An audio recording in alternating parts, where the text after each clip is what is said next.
Okay, can anybody see my screen and hear me? Is that okay? And only one person, anybody can answer. Yes. All right, great. Okay, so we're going to continue on with the series, and the next module is incidents response.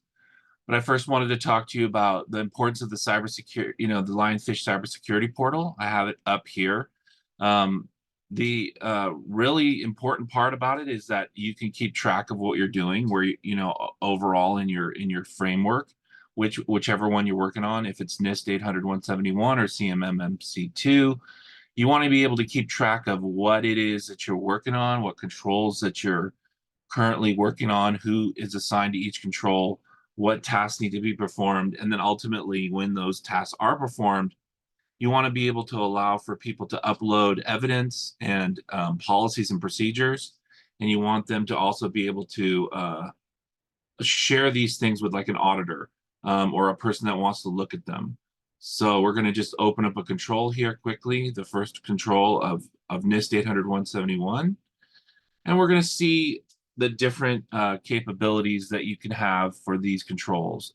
There's going to be the entirety of the control, what the control is and what you need to do inside the control, who's responsible for it, what tasks you have assigned to it, what artifacts you've uploaded for evidence to it, any external notes, any reviews from an auditor they might even leave a message in here for you, or they might keep their notes here. So when you do get audited, they're going to go through every single control, and they're going to be able to look at them and confirm they're done. There are documentation components of this that will tell you how to create an access control. There's also training that you can take that shows you exactly how to fill the control out. So all the things you really would need to complete your assessments and can stay compliant are within this tool. Staying compliant is really critical. It's a yearly event. It's not something you just do once and then you're done. And you want to use a tool like Lionfish in order to do that. Okay, so what we're going to do is we're going to look at this. And the first question is going to always be, where do I get this? Well, we're going to be providing it to anyone who asks for it. So all you got to do is ask for the security incident response plan, and you can get it. So don't worry about it. Email Jeremy, email Lionfish, or let them know you want the template, and we'll give it to you. So this is a template, and what's a security incident? It's anything physical, okay, physical, or it's anything digital. So physical is different. This is a little different in your mind if you're an IT person. You're like, well, physical is not my forte, but it is when it comes to a security incident response, a security incident. And what could a security incident be? It is that somebody's walking through your plant or your headquarters um, or your environment, your colo or whatever, unescorted.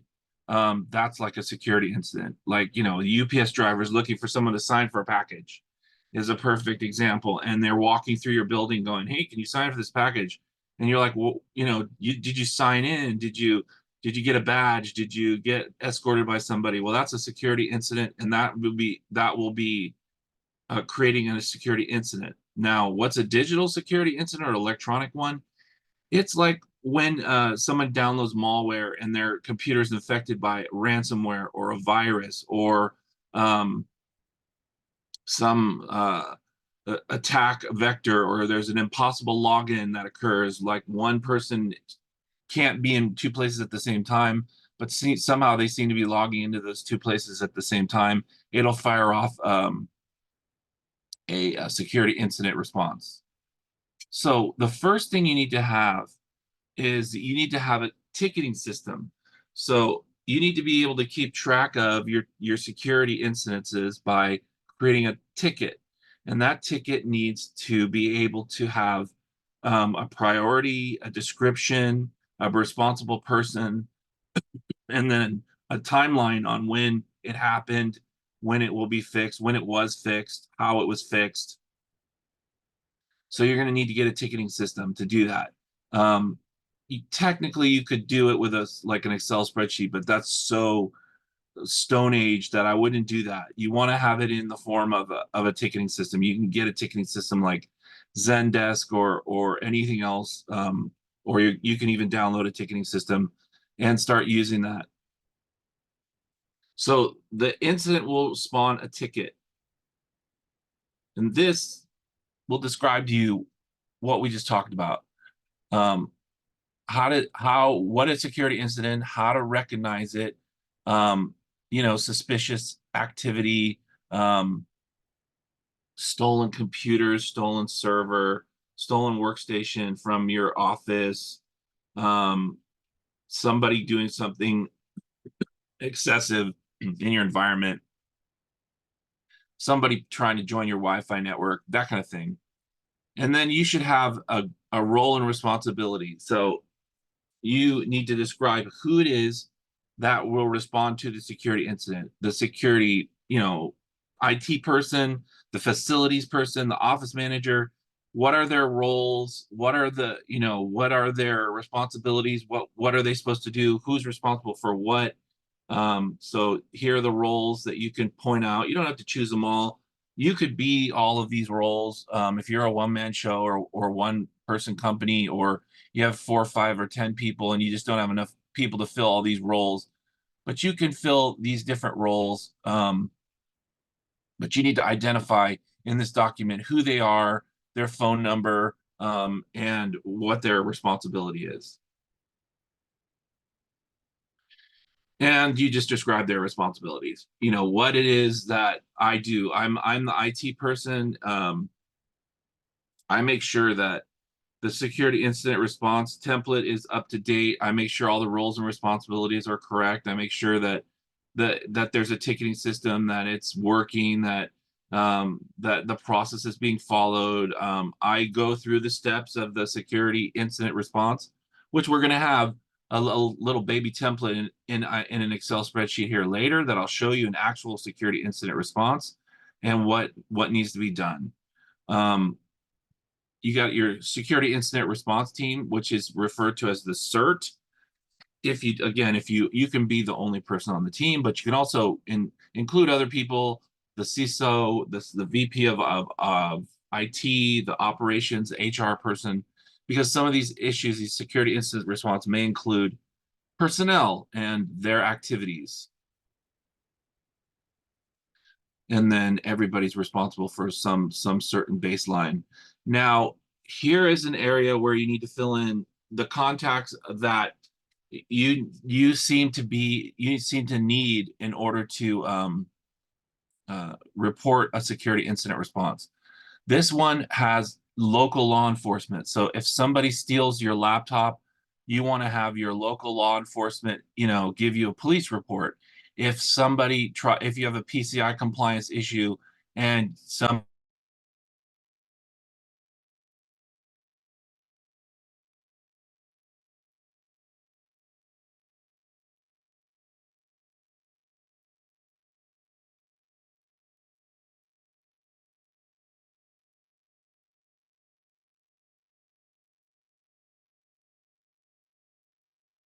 He can't hear you. Oh, can you hear me now? Yes, sir. Someone Yeah, you muted. All you right. cut out for a bit. I don't know what Someone happened muted there. me. I'm sorry. I don't know who muted me on accident. Um, Okay, so you need to have your contacts in here. Different contacts are relevant to different frameworks and requirements. PCI requires that you contact Visa, MasterCard.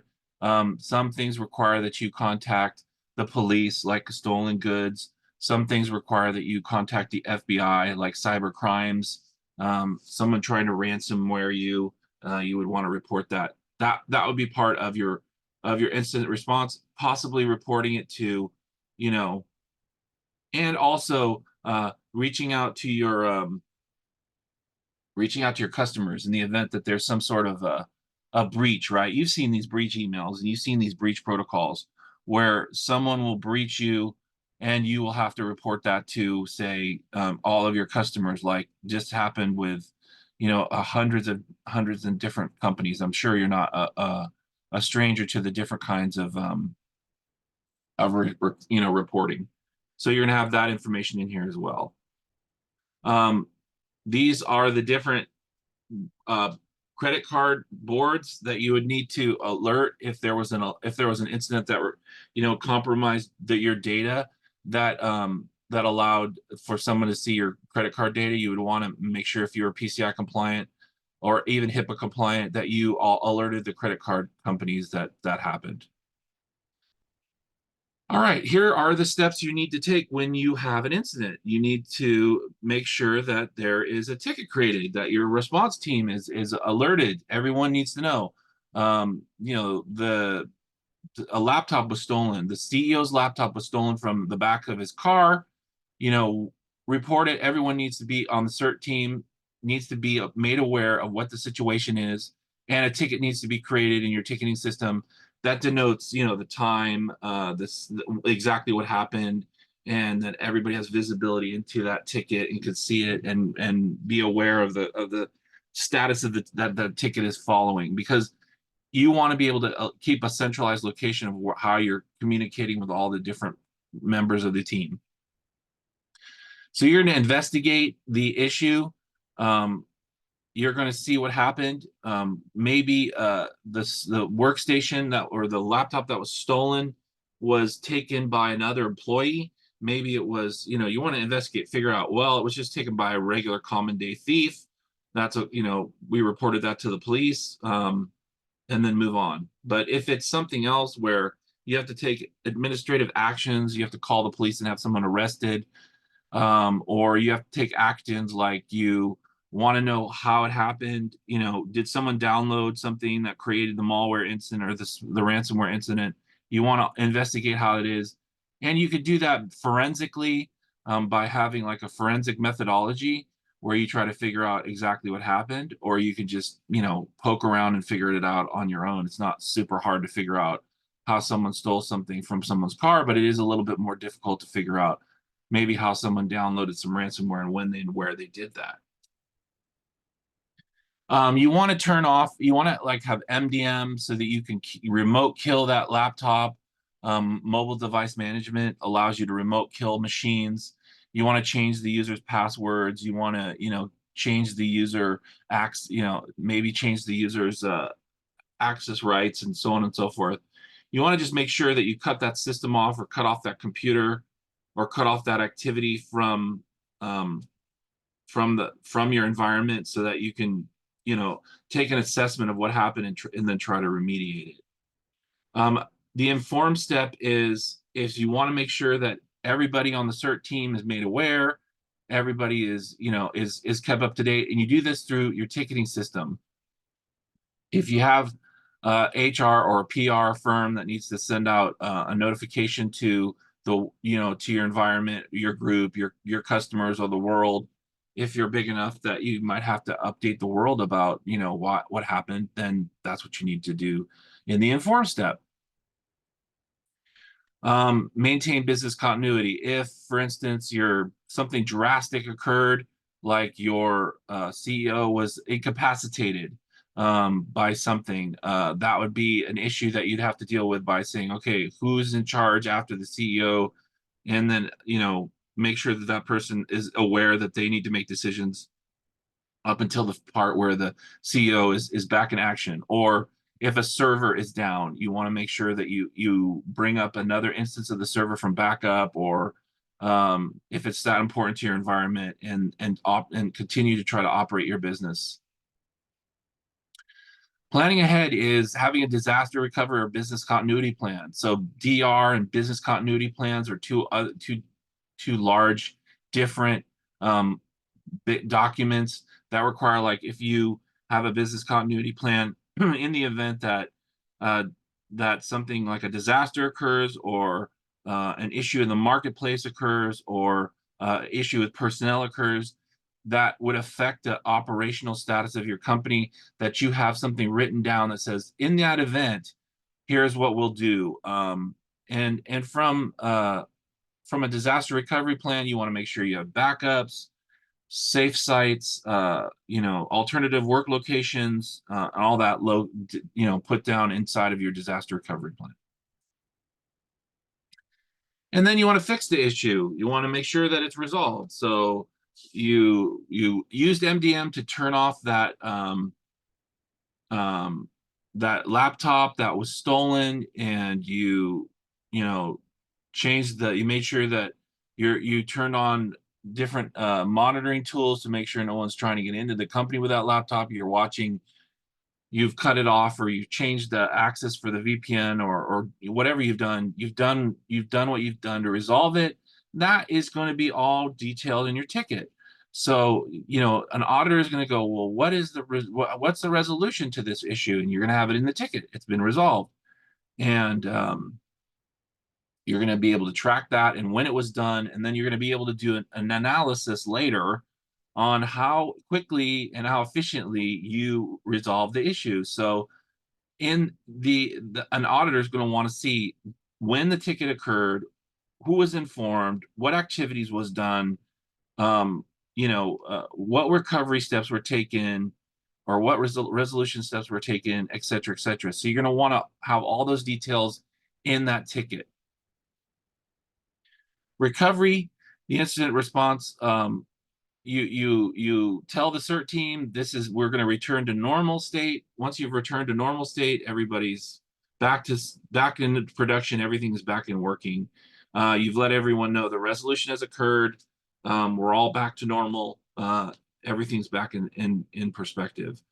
Then you're gonna have a review where you go over the incidents that occurred, and you see if the actions you took were the best actions.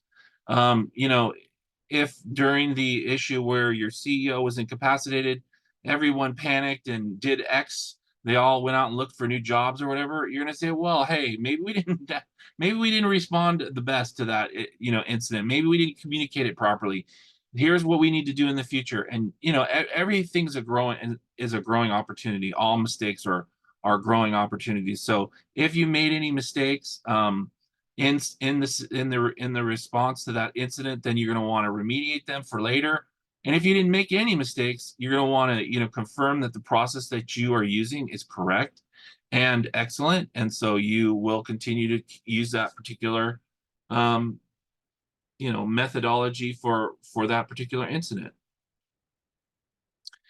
Here's some basic response types. So if you get malware, if you get ransomware, you're going to want to take these particular steps, and then you're going to want to transfer these kinds of steps to your different issues that you're going to occur.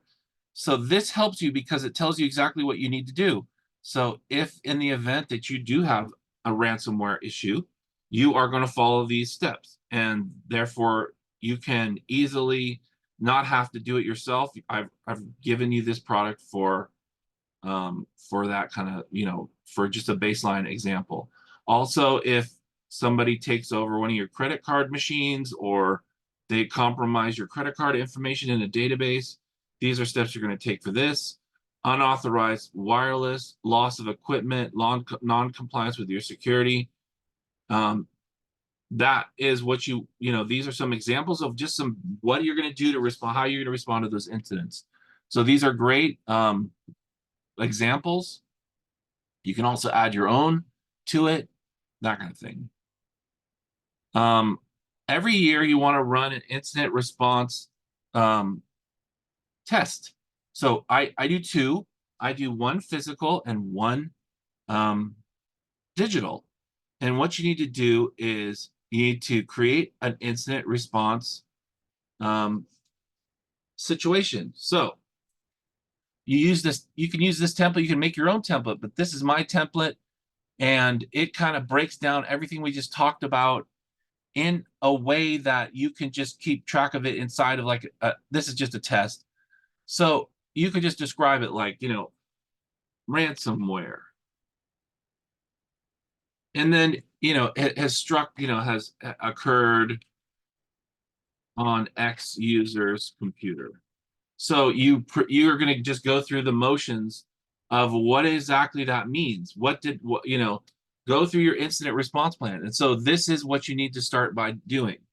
So you're going to see everything we talked about, all the steps that we talked about taking in the incident response plan are basically just distilled down into these 7 questions that you need to answer for your, this is just for your for testing purposes. And you can also do this for real situations. But every year you need to run a test. So the first thing you're going to do is analyze what happened. How do we know it happened? Well, it's, everything's encrypted on this computer. Um, how did it happen? Look for correlating events. You're going to say, oh, well, X user downloaded, clicked on a phishing link inside their email. You can figure this out forensically, or they could just tell you, I clicked on this thing and it then everything went bad. And so you're like, okay, cool. I know that, clicking phishing emails is causing this ransomware to be downloaded and installed and run on a computer. So this might be helpful for later where you're saying, okay, we need phishing school in your review process. Perform research. This is, what kind of ransomware is it? Is it something that is old? Can we break the encryption algorithm? Is it something that we can live without? That computer is compromised. Can we just factory reset it and restore a data, their in OneDrive data or whatever, or a backup or whatever you're going to do. And so you figure out what it is that you're gonna what happened, what you can do about it, and then you will then begin documentation, which means that you are going to take your ticketing system. You're going to update your ticketing system. You're going to update your cert team. You've identified that this is real. So you're going to start alerting the cert team. You're going to start creating your incident response ticket and all that. So now it's real. Now you're in the motion of figuring out what to do. So sometimes remember in the other document we had those step by step what to do. You can make those more bigger, longer, more complicated, or you can keep them simple like that. The templates I put in the incident response for like malware. You just follow that workflow one step at a time. Do your due diligence on each of the steps, making sure that you update the ticket as you go. Then you want to make sure that if there's multiple issues, like the ransomware affected the server and 3 workstations, you are going to want to prioritize the server over the workstations unless one of the workstations has critical data that's more important than it's on the server. So you're going to want to say to your team, the cert team's going to decide what is it that what priority do we put everything in. Now, I've had an issue where there have been multiple sites that have been affected by ransomware in one sitting, and the priority was to alert all the branch managers. So that was actually priority number 1. It wasn't fixing the issue. It wasn't. It was alerting all of them of the branch managers by telephone, letting everyone know there was a situation, versus going in and quarantining and doing anti-malware activities. So you want to prioritize how you're going to handle each, and then have your steps that you're going to follow. Like, for instance, notifying everybody. Then you're going to, basically notify stakeholders, which was the example I just gave. But if you're prioritize handling, you say, okay, the server is more important, then they choose that. And then you're going to report this to stakeholders. You're going to tell everybody who needs to be told what's going on. Okay, so if you have something that says, okay, XYZ clicked on this site link, you're going to want to keep that site link as evidence of what happened, so that if somebody comes back to you from an authority like the FBI or the police or somebody from your vendor comes back to you, you want to say, okay, I clicked on this link and this is what happened. You want to make sure that the problem doesn't spread. So you want to stop the spread of the ransomware, and you can do this through endpoint detection and response tools. You can do this by just unplugging the laptop. You could do it by cutting the data off, connection off, or turning off the access for that particular person. to your environment, and that might do it as well. But you want to get the issue under control. Then you want to solve the problem. You want to remediate the incident, and you want to keep all that inside of your ticketing system. And you want to say, okay, look, we fixed it. We removed the issue. The person's laptop has been formatted. We reinstalled all their operating system. Restored all their data. Everything's back to normal. Then you want to identify vulnerabilities. In this case, the vulnerability is the user. The user needs to be trained on how to identify the wrong URLs and bad emails and the types of wording phishing uses. And so phishing school is the remediation for like ransomware that someone clicked. So you want to identify that and say, okay, look, not everybody's taken their phishing school courses, especially this person. Let's go through and make sure that they take their phishing school classes, which is the remediation of the vulnerability. It could also be something else where you might have a security port on your environment that's open to attack. It got attacked. Maybe SQL injection got performed on your website. Maybe you have a weak password on your website infrastructure. Maybe you had a weak password on your VPN, or maybe somebody you have your Wi-Fi is not dual factor. Maybe you aren't using multi-factor authentication. All the reasons why you have that vulnerability and you identified it, you're going to fix it here. So you're going to need to create another ticket that fixes the vulnerability. So you want to also create a documentation set about how you fix the vulnerability. Then you're going to just want to announce to everybody we're back to normal. Notify all the stakeholders. Close the tickets. Review it. Do all the things that I described in the step-by-step environment. The step-by-step document that I showed you before. Then you want to make sure that you monitor your environment. You do this through RMM tools, remote management and monitoring. You can do it through the fact that you have your phishing school tells you how many people took the phishing classes. You can also have it where you have cameras in your plant or your production facility, and you make sure that whatever happened doesn't happen again. We could go through all these things for a physical intrusion or issue, but it's basically you handle it the same as the ransomware. You follow these step-by-step guides, and then you create at the end a summary report that says this is what happened, this is how we responded, this is the vulnerability we discovered, this is how we remediated it, and this is how long it took. And then you want to also learn from it and grow from the experience and say, look, we are weak on communication of like, this person said they didn't even know we had a phishing school. When they got the phishing school email, no one had told them about it. So they ignored it. They thought it was something else. They thought it was spam. So what we need to do is we need to have a company announcement. Everybody needs to, so on and so forth. And you create that. That's a lesson learned beyond beyond remediating the vulnerability. Just saying, look, here's our process. It's weak. We need to update our physical or access policy or whatever.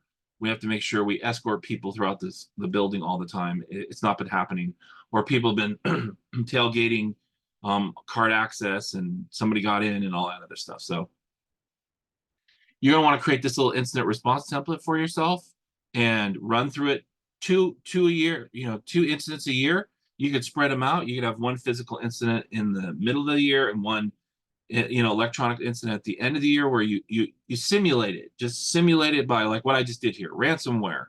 And the other one could be UPS driver in conference room, or man selling photos found in the main office. What are you going to do?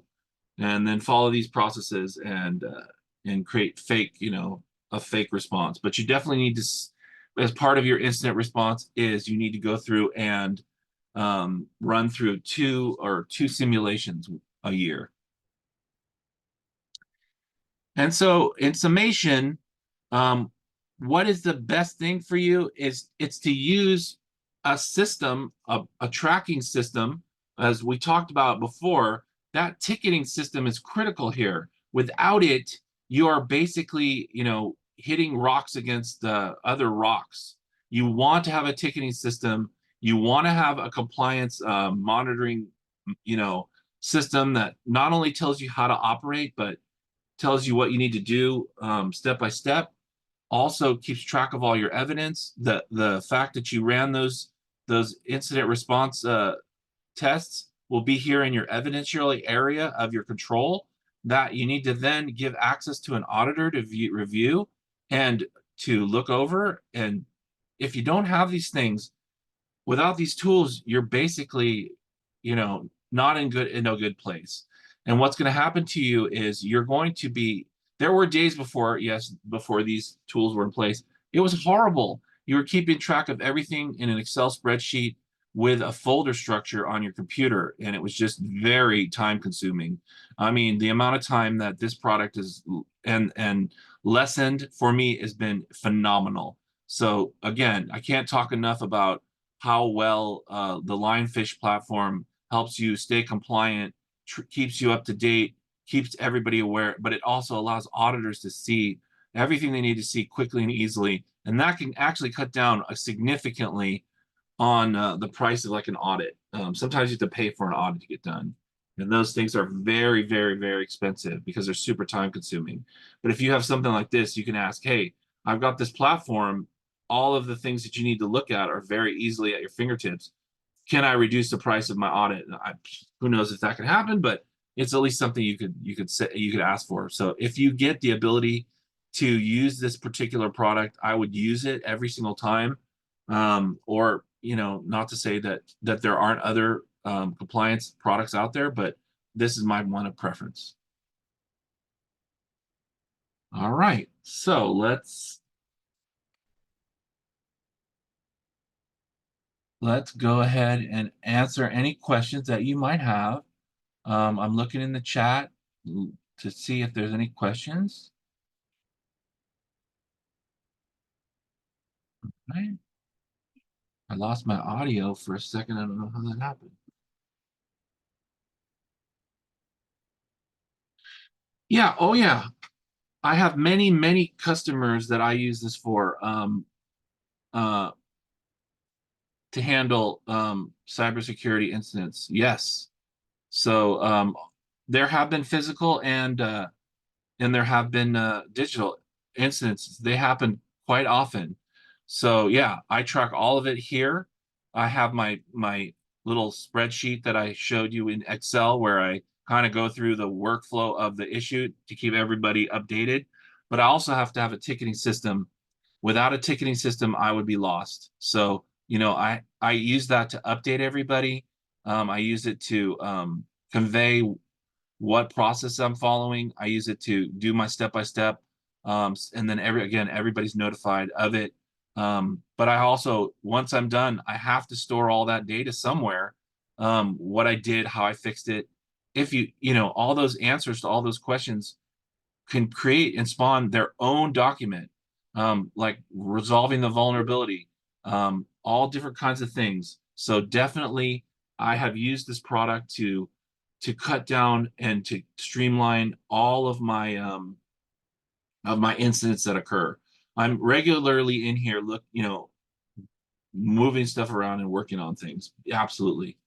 Without this, yeah, I don't know what I would do. Honestly, at this point, I don't know what I would do without a compliance monitoring product and a ticketing system and a vulnerability scanner and a remote monitoring management tool, an endpoint detection and response tool. Yeah, without those things, I couldn't do this. We couldn't do this job. It would be literally impossible. Also, physical cameras, card access systems, sign-in sheets, all kinds of stuff you need to do on the physical side as well. There's a digital side and the physical side. Don't forget that the physical side you're responsible for as well from a cybersecurity perspective because things are stolen, people are bad actors, that kind of stuff. Anybody else have any other questions? I'll give this a little bit of time while you think of stuff.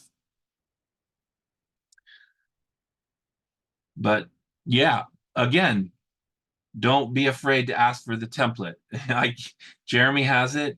He will give it to you. My little Excel sheet, he can give it to you. You can create your own. You can create your own incident response. You can take my template and just make it your own. It's just a template. But yeah, and I encourage you to go down to those run book spots and use those particular responses in the run book area. Okay, so what are the legal or regulatory implications of this incident? It could be that there's jail time. It could be that you arrest somebody. It could be that you're sanctioned. It could be that you're if you're not following the right protocols, that you don't aren't authorized to use credit card machines or access information, or there I have seen only one person arrested for espionage. They were selling secrets to China. They were arrested by the FBI, and but then everything else really was more like informational.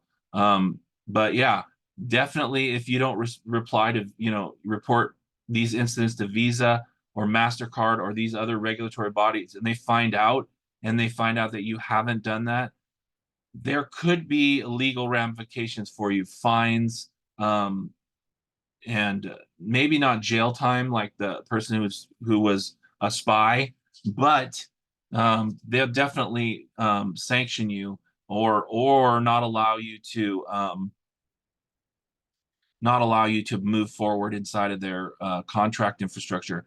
I have seen one time where a company had a breach and they wanted to work on like a missile system or a it was a guidance system for missiles, and they were not allowed to participate in that RFP, and they were disqualified because they had had a data breach within the last 6 or 8 months or whatever, and so they lost points and they definitely didn't get the contract. So yeah, there are ramifications for these situations. They can be as legal, definitely. But yeah, again, I've reported countless times to the FBI. The only one time that they came to me was on the espionage issue. They had discovered somebody was selling secrets to the Chinese government, and so they kind of arrested him and took all of his equipment and confiscated it, and they asked for records of all his activity, and so you had to have all that. You should test your plan twice a year. How often should you test your plan? 2 times a year. Beginning of the year, middle of the year, middle of the year, end of the year. It's all the same thing, kind of. But I would do it like at 6 month intervals. Just have an incident you throw out to your CERT team. Again, if your CERT team is just you, that's okay. You still have to respond and react and go through the motions. It took us, like the last one I did, it took us about 2 hours to go through and to do the entirety of the incident from beginning to end. It took 2 hours per incident. So we had 2 incidents. It was 4 hours. So about half a day. Yeah. We filled out all the forms and the paperwork and all that. We notified all the team members, and via email, we let everyone know. We had a mock meeting. We did it all. So yeah, twice a year, 2 hours an incident is what I say you should spend. Some incidents can span over multiple days if you make it like an incident that would require 10 or 15 people to be involved. It might take a little bit longer, but you usually notify everybody and say, okay, we're gonna have an incident response meeting where we're gonna go through the beginning and the end of the incident. We're gonna go through the whole entire thing, like lessons learned, because it's all fake. So basically, you sit everybody down, give everybody a window of about 2 hours, having a break after the first hour, and then come back and knock it out and finish that. But you definitely need, and if it's you, it'll probably take you like an hour, 45 minutes if it's just you. But if it's a team of people, usually it takes about twice as long. Anybody, anything else that you have? Questions? Yeah, so throughout this series, I'm going to be showing you, different artifacts. You can have them. It's no problem. Just reach out to Jeremy and he'll give them to you. He'll also make this system available to you as in a demo. He might even give you a trial, so that you can see how it works. Go through it, but it's a fantastic system. Um, uh, Jeremy will send out his contact information to everybody. I'll make sure you get it at the end of this module. He'll reach out to you, Rick. So all right, yeah. And anybody else? Have anybody else? Any other questions? Give it another few minutes. Maybe something will come up, but absolutely use that template I gave you. That cuts down on like 3 or 4 hours of work putting that thing together. I mean, it will, if you don't have it and you have to put these things together, man, it is just brutal. So the Jeremy's email is in the chat for everybody who wants to see it. Please go in there and click on it, and you'll be able to email him and ask him for templates and demos and trials and all that stuff. He'll help you with it, and you can do it. Dwayne, you raised your hand. Yes, sir. Hey, I had a quick question. So Sure. I know during the presentation you were talking about tracking specifics of an incident that you may be documenting in your knowledge, system, your troubleshooting system, your ticket system. Right. Um, have you ran into situations to where people track those in separate systems? If I'm an attacker per se, and I get into your organization, your, you know, enterprise ticketing system may be a spot I go to look for to try to look for, things to evade your countermeasures, your standard documentation. Have you ran into organizations that may actually track, the security organization may actually track that information in a completely separate system? Because everybody doesn't need to see what the security team is doing or what they're responding to, or what investigations that have occurred in the past. Yes. That's the Yeah, question. absolutely. You're calling out like something like an MSP, managed services provider, that might have a separate ticketing system than yours, and they may track things there, and they usually keep the access to those systems, well locked down. They are only giving access to certain users. So say you were compromising my environment, you had an administrative password, you were logging into all of my knowledge base and ticketing system stuff on site. Well, if that managed service provider is managing your ticketing system or a ticketing system designed specifically for incident response, then yeah, it would be like harder to break into. You might have to do a lot more digging as an attacker to figure out that, oh, the managed service provider has the incident response uh, football basically, and that they're running with it. I'd have to break into their environment too in order to see what's going on, who's responding to incidents. But yes, absolutely, many times have I seen there be a security response group, like a security team, that people hire, and an MSP or an MSSP, managed secure services security provider. And so I've seen people hire forensic, analysis teams, and then they'll keep all of the incident response information in their system. They'll only give access to like one or two people, maybe, or from the CERT team. They'll give everybody on the CERT team access, but not everyone. So not everyone can see what's going on, and those people's access is controlled by multi-factor and all these different kinds of security protocols. And maybe I've even seen information that has been communicated inside the ticketing systems be all encrypted, and that you have to have an encryption certificate to even get in to see those. So yeah, that's a good question, because I've seen a security response team member be an MSP. I've seen a security response team be a forensic analysis, security company that, isn't normally in charge of your infrastructure. They're just some third party you hire and say, oh man, we had an incident. What should we do? And then yeah, they'll run with all that data on their ticketing system, and they'll make it available to an auditor if they need it. Thank you. Anything else? Anyone else have something else? You got Jeremy's email. You'll have your template. you can get access to Lionfish, and you're all good to go. So I think we're done with this module. Thank you for coming. And the next one will be on next Friday, and we'll keep going, and we'll keep giving you guys good templates and saving you on so much work. You won't even believe it, how much work we're going to save you by just going to these events. So thank you, everybody. Have a great day.